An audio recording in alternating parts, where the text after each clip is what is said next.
Beberapa hari ini lagi viral tentang 3 bocah yang menghilang secara misterius di Langkat, Sumatera Utara. Ketiga bocah ini yang masing-masing berumur 7 tahun sudah menghilang selama 11 hari setelah bermain di area perkebunan. Dikabarkan di hari itu, ketiga bocah ini sedang bermain di depan area perkebunan yang sedang ada proyek penggalian ini nih. Dan setelah itu, ketiga bocah ini dikabarkan tidak pernah kembali ke rumahnya sehingga orang tuanya ini mencari. Sampai jam 2, orang tuanya ini melapor ke kepala desa. Setelah menerima laporan, pencarian bocah ini langsung dilakukan selama 11 hari yang melibatkan ratusan orang dan anjing pelacak di area seluas 100 hektar. Tapi ketiga bocah itu tidak pernah ditemukan sampai sekarang dan banyak yang mengatakan bisa saja ketiga bocah itu diculik oleh seseorang atau mereka bertiga ini jatuh ke dalam lubang galian dan tertimbun tanah. Tapi dari segi paranormal mengatakan kalau ketiga bocah ini telah diculik oleh makhluk gaib yang berada di area perkebunan itu. Nah, buat kalian yang penasaran sama video amatir detik-detik sebelum ketiga bocah ini menghilang, udah gue upload di Instagram gue aja, langsung aja dicek ya. Aroma-aroma yang menandakan ada hantu di sekitar kamu. Aroma yang paling terkenal adalah aroma bunga melati. Kalau kamu mencium aroma bunga melati tapi tidak melihat bunganya, pertanda ada hantu jenis wanita yang sedang di sekitar kamu. Yang kedua adalah aroma minyak mistik. Biasanya hantu yang suka dengan aroma ini adalah hantu pocong. Yang ketiga adalah aroma bau anjir atau bau darah. Kalau kalian mencium bau anjir yang sangat menyengat tapi kalian tidak bisa melihat sumbernya dari mana, hati-hati, ada wewe gombel di sekitar kalian. Kemudian kalau kalian sering mencium aroma bau bangkai tapi tidak pernah menemukan aroma bau bangkai itu di rumah kalian, pertandanya adalah ada kuntilanak di rumah kalian yang sedang mencari seseorang. Kemudian kalau di rumah kalian tidak ada pohon sawo tapi kalian mencium aroma sawo menyengat, itu tandanya ada memedi sawah yang sedang menghampiri rumah kalian. Kemudian yang terakhir adalah aroma kemenyan. Kalau kalian mencium aroma kemenyan, itu tandanya ada serangan sihir dari jin santet. Nah, gimana, kalian pernah gak cium aroma itu di sekitar rumah kalian? Kalau pernah, hati-hati ya. Apa? Tahun depan Indonesia akan mulai mencari alien dengan anggaran 340 miliar? Dikabarkan oleh detik.com pada tahun 2021 Indonesia akan mulai mencari kehidupan di luar planet bumi. Dan gak main-main, program yang dijalankan oleh Lembaga Antariksa dan Penerbangan Nasional mendapatkan anggaran sebesar 340 miliar. Bahkan untuk mendukung program ini, Lapan sendiri sudah membangun sebuah fasilitas observasi nasional di NTT yang bisa dioperasikan pada tahun ini. Dan kalau kalian yang penasaran, fasilitas apa yang dibangun, ini adalah sebuah teleskop yang harganya itu 1 miliar rupiah. Kalau kalian bingung kenapa harga teleskopnya ini sangat mahal sekali, karena diameter teleskop ini sendiri sebesar 50 cm dan diharapkan di akhir 2021 akan dipesan yang lebih besar sebesar 380 cm.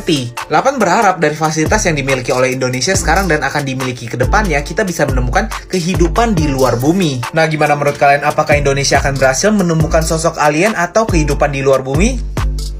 Kan di sini pasti banyak yang suka makan lele ya, tapi nggak sedikit juga orang yang nggak makan lele kan, karena katanya sih makanannya tuh jorok, makannya kotoran yang bisa menyebabkan kanker. Emang bener kayak gitu? Bakal gue coba bahas faktanya di sini nih. Fakta yang pertama, dan sorry to say buat kalian yang suka makan lele atau makan pecel lele atau pencinta pecel lele, emang lele ini memakan apa aja termasuk kotoran. Tapi perlu kalian ketahui juga, biasanya sih lele yang diternakan di peternakan itu tidak diberi makan kotoran, karena kalau diberi makan kotoran pertumbuhannya ini akan terhambat. Nah, terus emang lele-lele itu makan apa? Jawabannya ini banyak. Seperti hewan-hewan yang diternakan, mereka tuh bisa aja diberi makan khusus untuk makanan lele seperti pelet lele atau ampas tahu, atau juga bisa dedaunan. Nah, kalau kalian nggak percaya mereka bisa memakan dedaunan nih, salah satu contoh tanamannya namanya tanaman azolla. Tapi balik lagi, memang kalau lele yang tidak diternakan di peternakan ya, makanannya itu memang kotoran dan bisa menyebabkan kanker kalau kalian konsumsi terus-terusan. Nah, terus bagaimana membedakan lele yang diternakan dengan lele yang tidak diternakan? Jawabannya itu tidak bisa. Jadi kalian cari tempat yang kalian yakinin bersih dan aman, oke?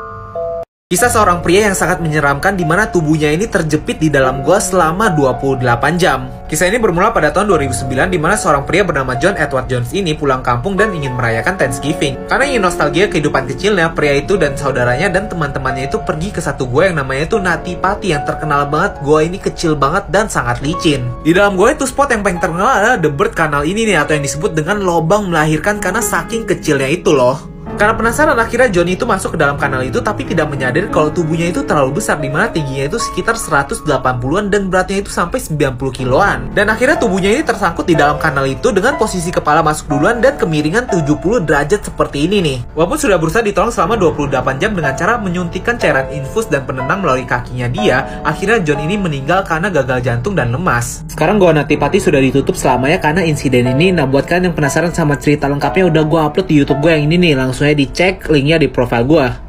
Kalian tau gak sih di Amerika Serikat itu ada goa yang ditutup selamanya karena ada orang yang terperangkap dan terjepit di dalam goa itu dan akhirnya meninggal di dalam goa itu. Goa ini disebut dengan panggilan Nati Pati Cave yang berada di bagian Utah, Amerika Serikat yang terkenal sangat sempit dan licin. Goa ini pertama kali ditemukan pada tahun 1960. Saking berbahaya dan sempitnya goa ini, pada waktu itu sempat ada 4 orang yang terjepit di dalam goa itu, tapi pada akhirnya berhasil dievakuasi semua. Walaupun terkenal berbahaya, goa ini sering dikunjungi. Per tahunnya itu ada 5.000 orang yang mau mengunjungi goa ini untuk menguji nyali mereka. Tapi karena alasan keselamatan, akhirnya goa ini ditutup pada tahun 2006 dan baru dibuka lagi pada tahun 2009 awal. Tapi baru saja dibuka, ada seorang pria dan keluarganya masuk ke dalam goa itu dan pria itu malah tersangkut di dalam goa ini. Dan akhirnya pria yang bernama John Edward Jones itu tidak bisa dievakuasi dari goa itu karena tubuhnya ini terlalu besar dan setelah 28 jam akhirnya pria ini menghembuskan nafas terakhirnya.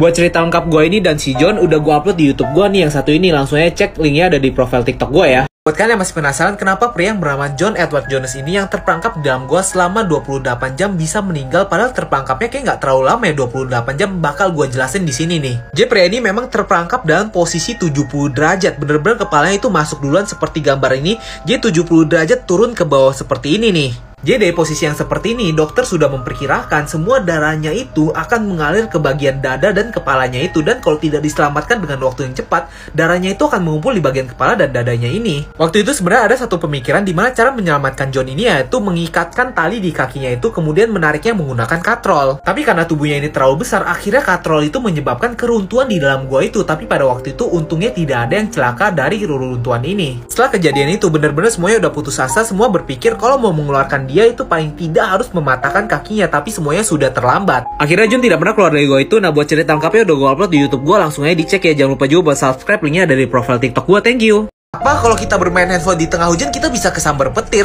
Apakah benar? Di sini gue bakal kasih tahu faktanya ke kalian nih. Jadi memang banyak banget berita yang mengatakan kalau kita bermain handphone di tengah hujan kita bisa ya kesambar petir, tapi nggak segampang itu. Banyak banget itu berita cuma hoax, nggak menjelaskan secara detail. Jadi ada sebuah jurnal di Amerika Serikat yang mengatakan sebenarnya aman-aman aja bermain handphone di tengah hujan kalau memenuhi syarat-syarat ini nih. Syarat utama agar kita tidak tersambar petir ketika hujan kalau kita mau menggunakan handphone adalah kita tidak menggunakan handphone yang memiliki penghantar listrik. Nah, yang dimaksud penghantar listrik di sini itu apa? Kalau kita menggunakan kabel-kabel yang kita colok ke handphone kita, misalnya itu kayak headset atau charger. Jadi kalau misalnya sedang hujan diikuti dengan petir, usahakan jangan bermain handphone ketika handphone kita sedang dicas atau kita sedang menggunakan headset gitu, jangan dipakai. Karena kalau kalian nggak percaya, ada seorang remaja di Jogja yang tersambar petir ketika dia bermain handphone di dalam rumahnya waktu itu dalam kondisi hujan dan petir besar. Jadi seperti yang gue bilang, kesalahan dia pada waktu itu adalah mencas HP-nya, habis itu dicolok headsetnya ketika hujan, jadi akhirnya dia tersambar petir. Nah, itu dia tipsnya, semoga bermanfaat. Kalian tau gak sih, di dunia ini ada satu bela diri yang aneh banget. Kalian perhatiin video satu ini bela diri namanya MT Force, dimana pemiliknya itu bisa mengalahkan lawannya tanpa menyentuh lawannya sama sekali.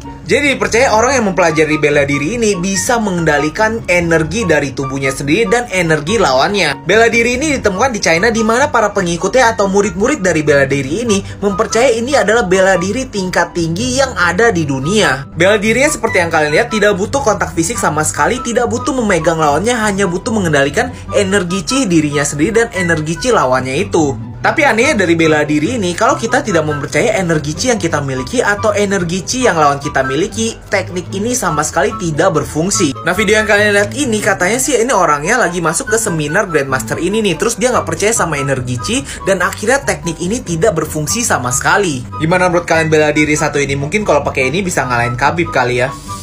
Kebiasaan-kebiasaan aneh anjing dan artinya yang harus kalian ketahui nih. Yang pertama, kalian pernah gak sih ngeliat anjing kalian jalan pakai bokong? Walaupun kelihatan lucu, ini tanda yang berbahaya dan harus kalian perhatikan loh. Ada dua penyebab kenapa anjing jalan pakai bokong. Yang pertama, ada kotoran di bagian bokongnya ini sehingga pas dia jalan kotorannya itu bisa jatuh. Yang kedua, ada cacing di bagian saluran bokong anjing itu. Yang kedua, kebiasaan anjing memiringkan kepala ketika dipanggil. Ini gunanya biar dia bisa mendengar lebih baik. Jadi kalau misalnya kalian panggil dia miringin, biar dia tahu sumber suaranya itu dari kalian. Nah, yang ketiga, kalian pernah gak sih bawa anjing kalian jalan-jalan, habis itu ketemu anjing lain, mereka itu cium-ciuman bokong. Nah, ini bukan hal jorok sama sekali. Di situ mereka berkenalan sama kayak manusia. Kalau manusia kan salaman tangan. Nah, di sini anjing berkenalan dengan cara menyium bokong. Nah, terus kalian pernah gak sih ngeliat anjing kalian ngejar ekor mereka sendiri? Ini ada dua alasan kenapa anjing ngejar ekornya sendiri nih. Yang pertama, karena mereka itu bosen. Yang kedua, mungkin aja ada kutu atau ada luka di ekor mereka, jadi diperiksa ya kalau mereka lakuin hal ini. Yang terakhir adalah kebiasaan anjing memakan kotorannya sendiri. Sebenarnya tujuannya itu baik biar wilayah tetap bersih, tapi ini buruk untuk pencernaan anjing loh. Kalian yang punya anjing atau pernah pelihara anjing pasti pernah ngedenger dong kalau anjing itu nggak boleh makan coklat. Emang bener, faktanya bakal gue bahas di sini nih. Jadi memang menurut fakta penasihat Asosiasi Dokter Hewan di Indonesia, coklat itu beracun bagi anjing. Kan rupanya di dalam coklat itu ada satu zat yang bernama theobromine yang tidak bisa diterima oleh tubuh anjing. Kalau anjing memakan ini akan seperti racun. Nah, habis gue bikin video ini pasti banyak yang komen, "Kak, anjing aku tuh pernah dikasih makan coklat," atau "Kak, anjing aku sering makan coklat tapi nggak kenapa-napa, kakak hoax ya?" Nah, ini balik lagi ke daya tahan tubuh anjing itu berbeda-beda. Ini gue jelasin nih, kalau anjing dikasih makan coklat dalam jumlah yang sedikit, biasanya anjing itu cuma akan diare dan muntah-muntah. Sedangkan kalau dalam jumlah besar bisa kena tremor, koma, kejang-kejang, atau bahkan kematian. Jadi setelah kalian mendengar itu semua, saran gue sih lebih baik anjing kalian jangan dikasih coklat, karena bisa aja tiba-tiba nanti ya yang tidak diinginkan terjadi kan. Nah, setelah kalian menonton video ini dan mengetahui itu semua, semoga jangan dikasih lagi anjing kalian coklat berbahaya. Oke, semoga informasinya bermanfaat. Yang pelihara anjing, kalian pernah gak sih ngeliat anjing kalian makan rumput? Kalau kalian pernah lihat, pasti kalian kebingungan banget ya, kenapa nih anjing gue kok makan rumput? Nah, di sini gue bakal jelasin ke kalian kenapa anjing makan rumput. Alasan pertama kenapa anjing kalian makan rumput, mungkin aja anjing kalian sedang tidak sehat dan sedang mengalami masalah pencernaan. Jadi kalau mereka makan rumput, mereka akan membuat lambung mereka iritasi dan mereka itu muntah dan mengeluarkan apa yang berada di dalam perut mereka. Terus alasan lain kenapa anjing memakan rumput, ini sudah ada di genetik mereka. Mereka adalah hewan omnivora. Kalau kalian perhatiin anjing hutan itu, anjing hutan juga memakan dedaunan dan buah-buahan. Terus alasan lain kenapa anjing kalian memakan rumput, mungkin aja anjing kalian itu sedang bosen. Jadi mereka itu terlalu bosen di dalam rumah, jadi kalau dibawa keluar mereka itu memakan rumput cuma buat main-main. Tapi kalau kalian sering banget ngeliat anjing kalian makan rumput, mungkin aja anjing kalian itu mengalami pika atau kelainan penyakit makanan aneh di anjing. Nah, kalau kalian sering banget ngeliat anjing kalian makan rumput, lebih baik kalian bawa anjing kalian ke dokter untuk diperiksa. Soalnya rumput itu susah dicerna di dalam perut anjing dan bisa menyebabkan iritasi. Nah, itu dia informasinya, semoga bermanfaat.